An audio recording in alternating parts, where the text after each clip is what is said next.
We were talking to Msaki the other time. And What a she beautiful said, interview, man. Oh, thank you. she mentioned about what you taught her, which is find the soul of the song. What does that mean? I can't explain it. Like I was saying now, like I can't explain my gift in that because it's not really my process. My job is to sit in the room and just keep trying. You know, we were working in studio yesterday with Nduduzo and Monji. And short. And so we're working, and Monji brings his laptop. He's like, okay, we're going to work on this song. You are black coffee now. Jeez. You know, so I must black coffee, you know, a song, you know. And that's the thing. Black coffee in a song is, for me, it's sitting with it so much that I listen to what the song is trying to say.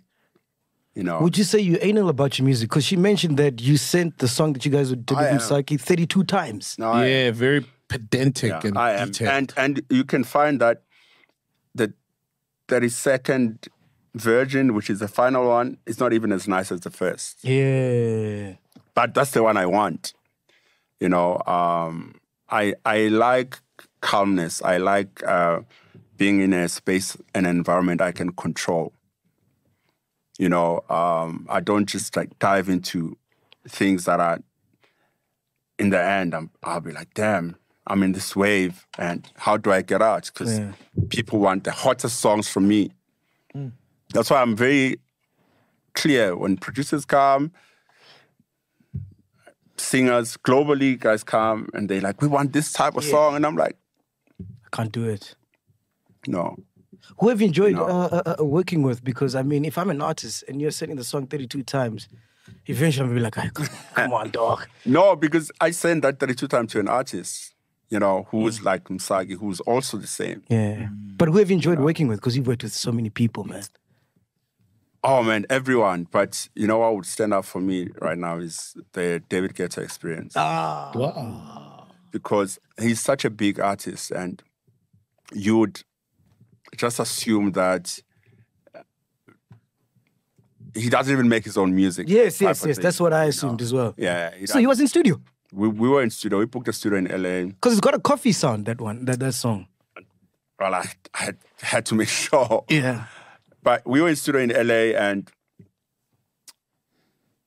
we didn't know what we were going to do. We had songwriters there. We had other producers. There's these two guys called Stargate, who are like the gods of this production thing. And we're all in the room, and David had a sound, just like, sounds like a xylophone. It's on the song. It's the first sound that comes as an intro of that song. He's like, this is the song. And it's just like a single, like, for xylophone. Coo, coo, coo, coo, coo. That sound. And I'm like, wow. So we must create everything around there. Just that one song. So we have a key already now. And then we went back and forth, you know, the process. And the songwriter who was in studio is also a good singer, but she's not an artist. She's a songwriter. Something that, you know, I feel like we need in this country. We have so many singers, but not enough songwriters, you know. She's just a songwriter, but she has a good voice. And so she sang, and it sounded cool. But she sounded a little bit more David. You know, like a little bit more mainstream. So the more I listen to it, I'm like, this is going to get me into trouble. How she sings the song. Can we find another singer? Oh, okay. And so that was the battle now between me and him. We're looking for different singers. And eventually we got Delilah. Beautiful. You know, and we even had London Grammar singing. London Grammar? Wow. You know, and as she sang, she was like, listen to it, but I'm also not feeling it. Wow. You know, and it didn't sound the way. So Delilah just sat on it perfectly. And I was so happy. Yeah. And I sent David a WhatsApp with the link. I'm like, and he comes back. He's like, I am falling asleep. That was his. Oh, it was the funniest thing. And that song is beautiful, man. He Shout was out like, that song, man. I am falling asleep. Don't leave me hanging. Groeties.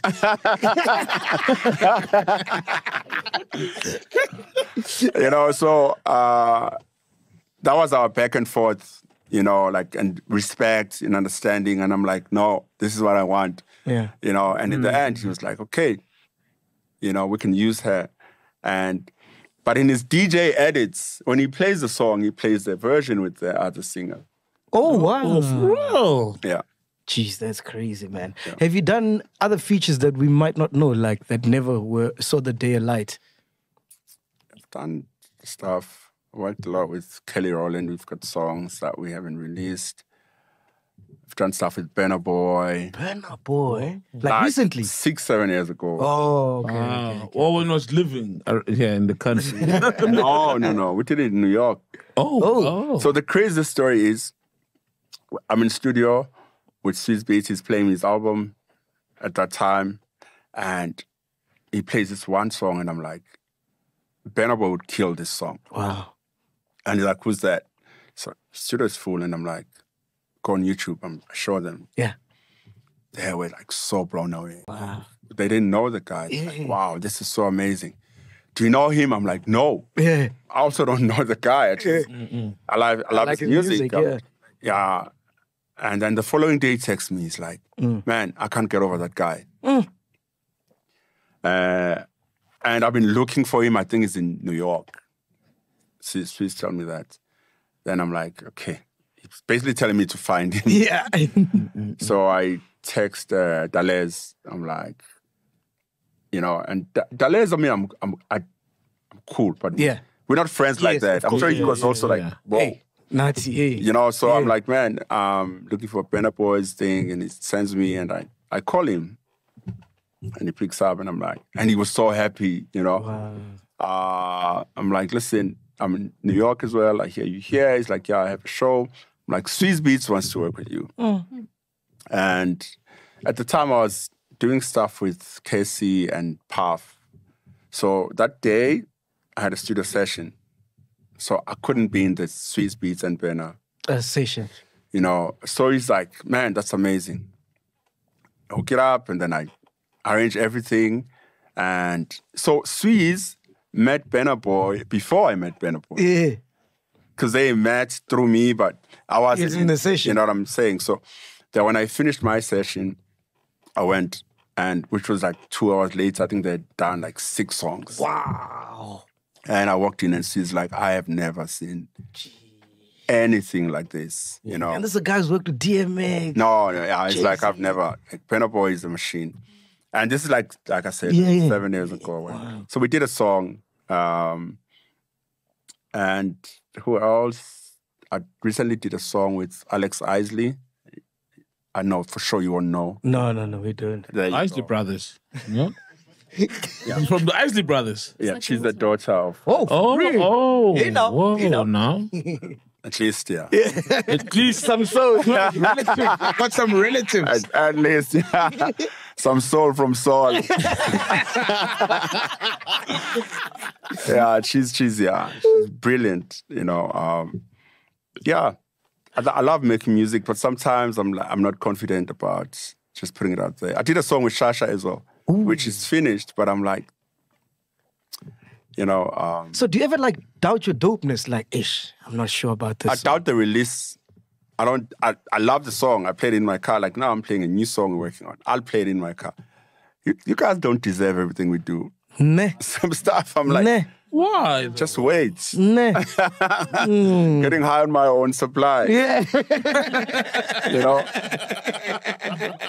Sometimes I'm like, no. But has there ever been a song that you wish you had made? Like you wish this was There's a lot of them. Nah. Yeah. That remix, like, Too Much Information. Every time I wish, there's so many songs. I'm like, man, I wish I made this song. If you're not doing like a remix, what's your process in studio? Because some people start with the melody, some with the drum, and then they'll hear the sounds within the drum. What's your, if you've got a set process? My work process is so lame. Like, it can start anywhere. I have a lot of like bass lines on my phone. Like I'll be driving and I hear a bass line and I sing it on my phone. And so then I start with that. Or like a melody.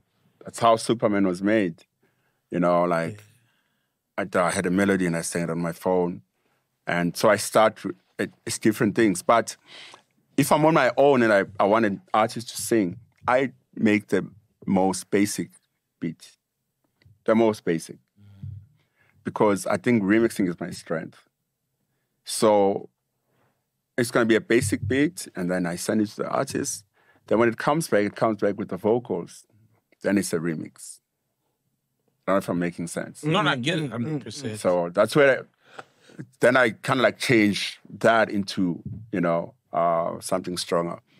But most of the artists I work with, I send them like the most basic, like here's a beat, write to it.